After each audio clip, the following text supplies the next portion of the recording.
debuting as K-pop idols, participating in major global shows like Street Dance Girls Fighter in 2024. That's incredible impact from NZ. Even her teachers are dancing with icons like Ariana Grande, Nicki Minaj, Lady Gaga. It demonstrates this phenomenal ripple effect from her local impact to global stages. It highlights the immense potential of New Zealand talent when given international exposure and opportunities. That's absolutely phenomenal, truly putting New Zealand on the world map in a powerful way. Yeah. And speaking of K-pop, it seems to have a surprisingly strong and growing footprint in New Zealand itself, not just Kiwis going abroad. Indeed. Rina Che herself expressed genuine surprise at the massive turnout, like 700, 800 people at a K-pop party night she helped organize at Auckland Town Hall. Wow, that many people for a K-pop night in Auckland. Yeah. It indicates K-pop's significant and perhaps unexpected growth in popularity right here within New Zealand. And Kiwis are involved behind the scenes in K-pop too. Absolutely. The sources highlight that Kiwi choreographers like Hannah Gooms, who goes by Kyle professionally, are working directly with major K-pop groups like Blackpink. Blackpink, okay. Yeah. It underscores New Zealand's hidden talent and profound contribution to this immensely influential global genre. It shows the impact isn't just NZ receiving influences, but actively contributing to global dance trends. And it's not just K-pop. New Zealand dancers are clearly making waves across various international platforms and styles. Lauren Kiddo is another incredible example of homegrown talent achieving international prowess and versatility. Lauren Kiddo, yeah. Christchurch-born, predominantly trained in a diverse range of street styles, hip-hop, whacking. Whacking, maybe quickly explain that one too. Sure. Whacking is known for its intricate, often fast-paced, arm-heavy movements and poses. It emerged from disco-era gay clubs in LA. Very distinct style. Okay, so Lauren does whacking, hip-hop. Dance hall, house, breaking. She's incredibly versatile, and she has performed extensively internationally, including gracing the stage at Coachella with Blackpink Coachella. and accompanying them on their Born Pink Encore tour, a testament to her elite skill level. And she choreographs too. What's more, she has choreographed for significant artists back here in New Zealand, like Stan Walker and Georgia Lines, demonstrating this high level of international professional engagement since she was remarkably just 15 years old. It's 15. Incredible. Her multifaceted career exemplifies the professional heights achievable for dedicated New Zealand dancers and their ability to cross genres and platforms. And behind the scenes, or often, in the judges' seats, figures like Ken Vega are making multifaceted and deeply influential contributions to the scene, demonstrating the depth of expertise within New Zealand. Ken Vega is a truly prominent and highly respected figure in the NZ street dance community, someone whose influence spans many areas. How so? What's his involvement? His contributions are really diverse, ranging from judging at significant events like Bop Olympics, which indicates his respected position in the competitive circuit, to leading the Lightsaber fam. Lightsaber fam. Crump. Yeah, a Crump family, embodying that core aspect of the style's community structure. His involvement in major Crump events like the NZ EBS Qualifier and CapEx City, along with his choreography for Prestige Dance Crew, it highlights his broad influence across different styles and platforms. And he was in that Crump documentary too. He was one of the key interviewees in Matt Luwani's Beauty and the Ugly Crump documentary, which further underscores his deep impact and recognition within the community. It showcases his dual role as both a leading practitioner and a real thought leader shaping the narrative of Crump in New Zealand. And here's a truly surprising fact that connects the world of sport and street dance in a way few might expect. The famous MMA fighter Israel Stylebender Adesanya. He has a background in the scene. Yes. And a truly surprising connection between the intensely physical world of MMA and the expressive world of street dance, Israel Stylebender Adesanya is revealed to be a NZ Crump OG. An OG crumper, seriously. Known by his Crump name, Black Magic. Black Magic. That's amazing. This unexpected detail really highlights the diverse and often hidden backgrounds of dancers in the scene. It shows how street dance can be this foundational, formative experience for individuals who go on to achieve greatness in entirely different, seemingly unrelated fields. Demonstrates the broad appeal, the discipline, and the profound impact of the culture on a person's life and physicality. It speaks to the athleticism and mental toughness that street dance demands, skills that are clearly transferable to many arenas. Okay, now as we move to the modern street dance landscape, we're looking at the late 2010s right up to the present. And it's a period marked by significant challenges, critical debates, and an earnest look at future directions. Yeah, the contemporary picture gets complex. One of the biggest discussions, generating both excitement and controversy, revolved around breaking's potential inclusion in the Olympics. Ah, yes. The Olympic dream and drama. The provisional entrance of breaking into the Paris 2024 Olympics was indeed seen as a massive, almost unprecedented opportunity, wasn't it? For visibility, for development. Oh, huge. For the global breaking community, and definitely by extension, New Zealand's scene, it brought this mainstream spotlight and a level of potential funding that simply hadn't been there before. Promised new avenues for support, recognition. Athletic pathways for dancers who'd previously operated largely outside traditional sporting structures. It was this moment of real hope for many that their art form would finally be recognized on that global stage. But that heightened visibility also sparked a pretty heated public debate, particularly around New Zealand buggerl Reagan's qualification at the Oceania Champs in October 2023. Right. The ray gun debate. What was the core of this debate, and what were its various nuances as depicted in the sources? Because it got quite messy online. It did get messy. The qualification of NZ Burl Reagan sparked significant public debate and a lot of online criticism, particularly on social media, while some attributed her selection to white privilege. Okay. The sources are quite clear that the actual qualification process itself was strictly skill-based. It was judged impartially by a panel of 9 international judges. So the judging was international and skill-based. Correct. And Marky Mark, who we mentioned earlier, a prominent figure in the NZ breaking scene, he points out that watching her full performance in context is not as bad as the memes depict. Suggesting misinterpretation. Yeah, suggesting a profound misinterpretation driven by online virality and maybe a lack of understanding of the competitive format rather than the actual competitive reality of her performance.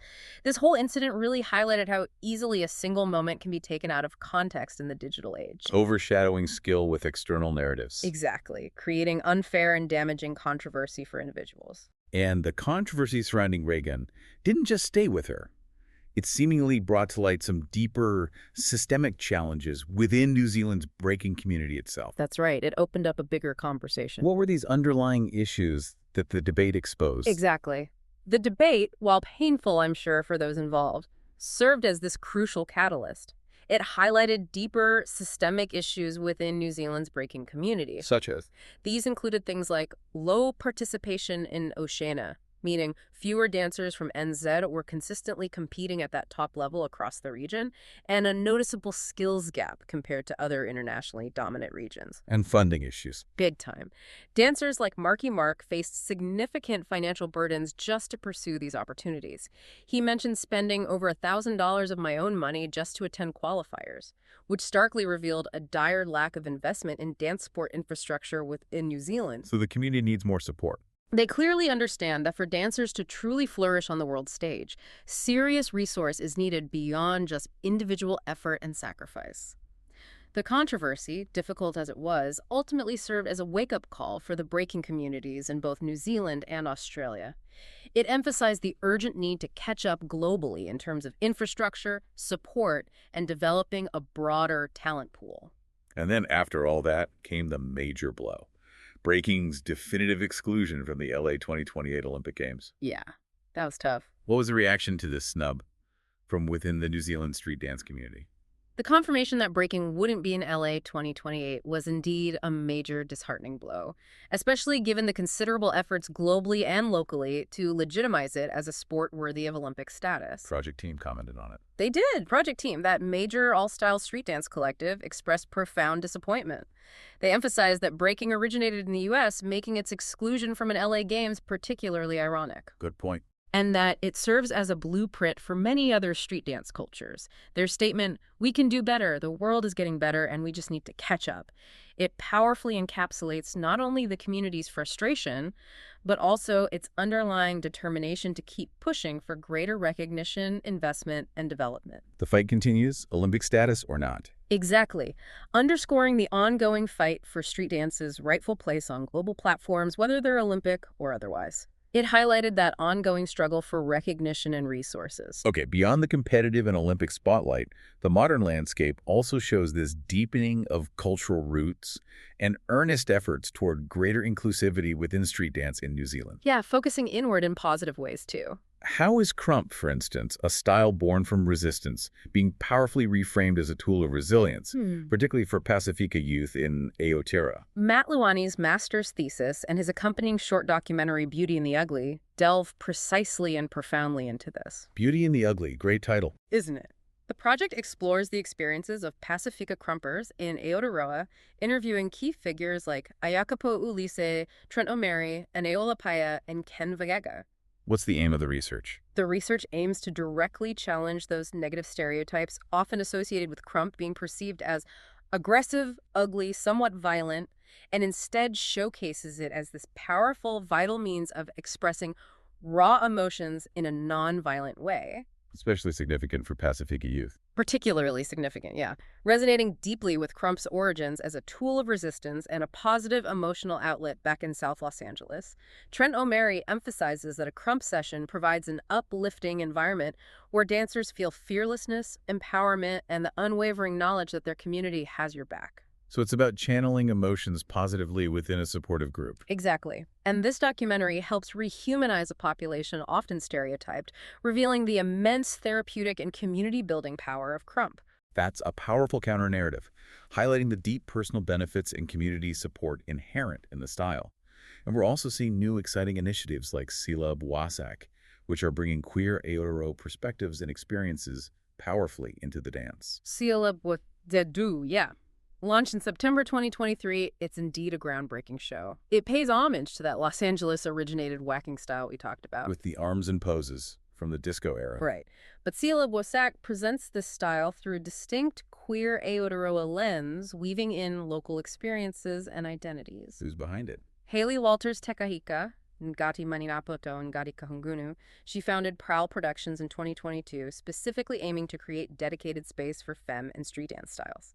Co-directed with Andrew Cornish, the show explicitly explores the queer and POC experience in both the 70s and today, deeply grounded in themes of community and resilience. That marks a significant and vital step towards greater inclusivity representation. And cultural specificity within the broader street dance movement in New Zealand, making the art form deeply relevant to contemporary local experiences and empowering marginalized voices. And there's a clear, concerted push for greater accessibility and a proactive effort to shift negative narratives around street dance as a viable life path.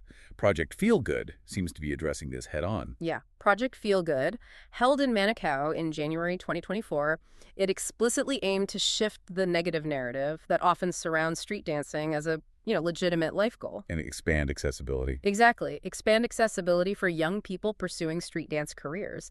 This two-day festival included extensive workshops led by experienced dancers, professional showcases, all designed to provide a positive and safe environment. Showing a proactive approach to fostering professional pathways. Totally. Actively recognizing street dance as a legitimate and valuable career choice and providing the tools and connections necessary for sustainable careers. And we also saw Leo, which celebrates Pacific street dance and identity, further integrating cultural narratives into the scene in a powerful way. Leo, yeah. It emerged as part of the Ko'am Mini Festival, specifically designed as a celebration of Pacific street dance and identity. This initiative further enriches the incredibly diverse street dance landscape here by explicitly integrating cultural narratives and performances. Showcasing unique cultural expressions. Yeah, showcasing the unique cultural expressions and storytelling traditions that resonate deeply within the Pacific communities of New Zealand. It's a powerful example of how street dance can serve as this vibrant vehicle for cultural pride, intergenerational knowledge transfer, and powerful storytelling, making the dance form even more meaningful. So while there's this incredible growth, diversification, global connection, it's also a crucial time for introspection. There are internal dynamics, persistent challenges that need addressing for future sustainable growth. Definitely. It's not all smooth sailing. Paris Godel, the globally renowned NZ choreographer, used an interesting analogy. She described New Zealand's scene as like a sponge. The sponge effect. What are the implications of this sponge effect, both positive and potentially negative? Paris Goebel's observation is incredibly insightful. She notes that New Zealand's scene can be like a sponge, constantly absorbing international styles and trends. Which can be good, right? Keeps things fresh. Yeah, on the one hand, it allows for constantly evolving, which is positive for skill development, keeping up with global innovations, ensuring dancers are world class. The downside. It carries the significant risk of losing its identity and unique character, especially, she implies, when dancers are solely copying American choreographers seen on YouTube. It could stifle homegrown originality,